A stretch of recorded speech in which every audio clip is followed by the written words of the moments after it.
अंधश्रद्धा सोडा, शिक्षण घ्या, माणूस बना. खर्चू नका देवासाठी पैसा, शिक्षणाला पैसा तोच द्यावो. नको मंदिराची कराव्या भर, छात्र जो हुशार त्यास द्यावा. नको धर्मकृत्य, पैसा खर्चून या, घेण्यासाठी विद्या तोच खर्चा. शाळेहून नाही थोर ते मंदिर, देणगी उदार शाळेला द्या. भक्तीचा प्रसार नाही श्रेयस्कर, शिक्षण प्रसार सर्वश्रेष्ठ. गरिबांनी तरी फेकावा विश्वास, देवाजीची आस पूर्ण खोटी. नसलेले देव कोठून येणार, कल्याण होणार कधी सांगा. स्वतःचा उद्धार करा प्रयत्नाने, शक्तीने, युक्तीने, सुखी व्हावे. अशा प्रकारे समाज सुधारणा करण्यासाठी आपल्या कीर्तनातून लोकांचे प्रबोधन करणारे कर्मयोगी संत गाडगेबाबा यांची जयंती जिल्हा परिषद प्राथमिक शाळा झिंगारवाडी, तालुका भोकर, जिल्हा नांदेड या शाळेत साजरी करण्यात आली. शाळेचे मुख्याध्यापक श्री धनंजय कुलकर्णी, सहशिक्षक श्री ढवळे पीपी तसेच शाळेतील विद्यार्थ्यांनी कर्मयोगी संत गाडगेबाबा यांच्या प्रतिमेचे पूजन करून अभिवादन करण्यात आले.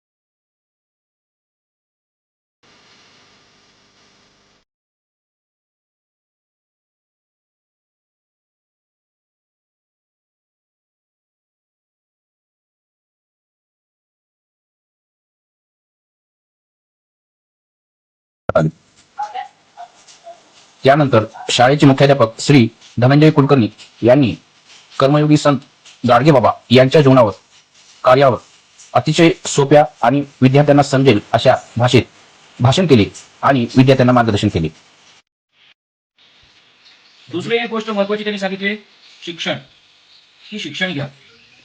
आणि तिसरी गोष्ट सगळ्यात महत्वाची सांगितली, अंधश्रद्धा बाळगू नका. आता स्वच्छता तुम्हाला माहित आहे, आपल्या शरीराची स्वच्छता करणे, आंघोळ करणे, नीट नेटके कपडे घालणे, स्वच्छ कपडे घालणे, घर स्वच्छ ठेवणे, घराच्या समोरचा परिसर स्वच्छ ठेवणे, आपली गल्ली स्वच्छ ठेवणे आणि आपलं गाव स्वच्छ ठेवणे. त्यानंतर दुसरं महत्वाचं म्हणजे शिक्षण. तर मुलांनी शिक्षण घ्यावं, शाळेत जावं, हा महत्वाचा संदेश त्यांनी आपल्या कीर्तनातून दिला. आणि तिसरा सगळ्यात महत्वाचा संदेश म्हणजे अंधश्रद्धा बाळगू नका.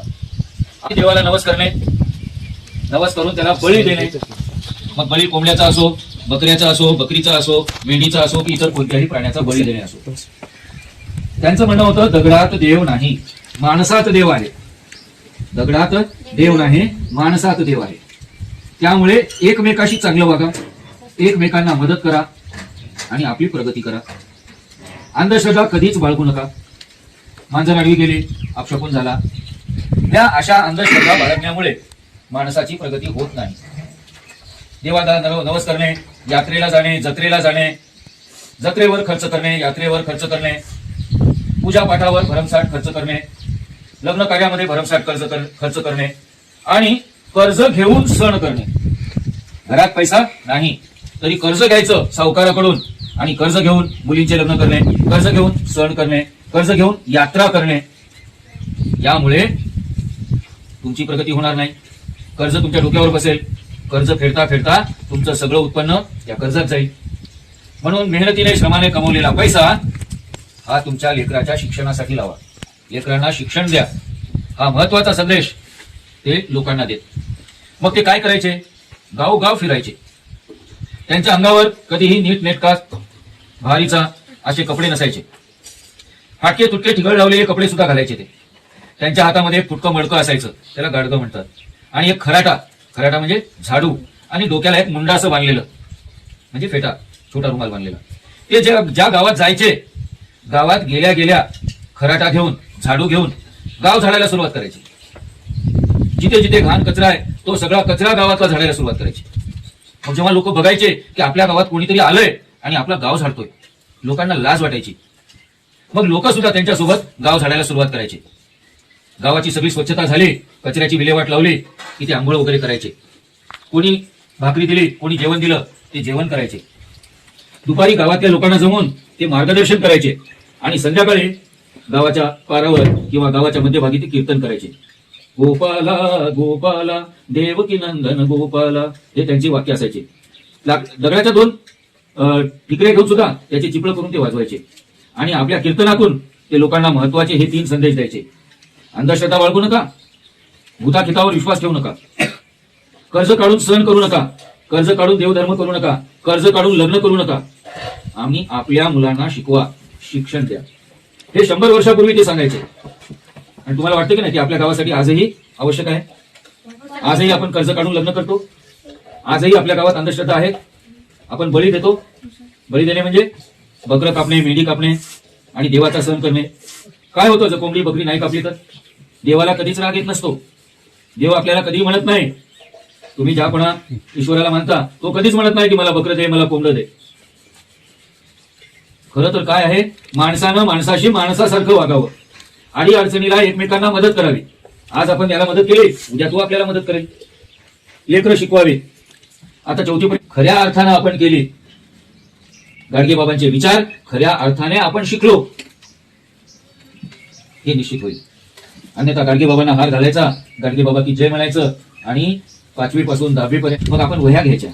शाळा पुस्तक देते, आपण दुसरी वाचनाची पुस्तकं घ्यायची, गोष्टीची पुस्तकं घ्यायची, सामान्य ज्ञानाची पुस्तकं घ्यायची, भाषणांची पुस्तकं घ्यायची आणि ती घरी वाचायची. आपला गट करायचा, प्रत्येकानं वेगवेगळं पुस्तक विकत घ्यायचं.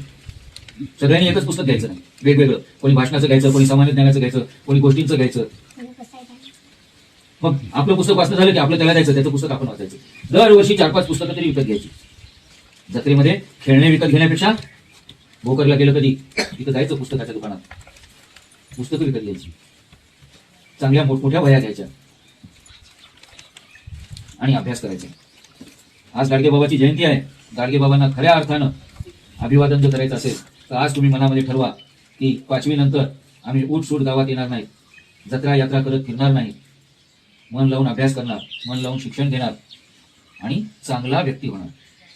टाळ्या वगैरे गाडगेबाबाला सर्वजण नमन करू. बाबा महाराज की, संत गाडगेबाबा महाराज की. अंधश्रद्धा सोडा, शिक्षण घ्या, माणूस बना. अज्ञान, अस्वच्छता, अंधश्रद्धा यांनी भुसटलेल्या समाजाचा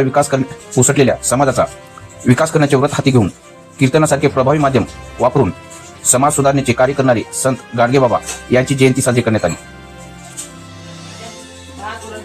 व्हिडिओ आवडला असेल तर लाईक करा. अशा प्रकारे शाळेतील कार्यक्रम आणि उपक्रमांचे व्हिडिओ पाहण्यासाठी आताच चॅनलला सबस्क्राईब करा. धन्यवाद.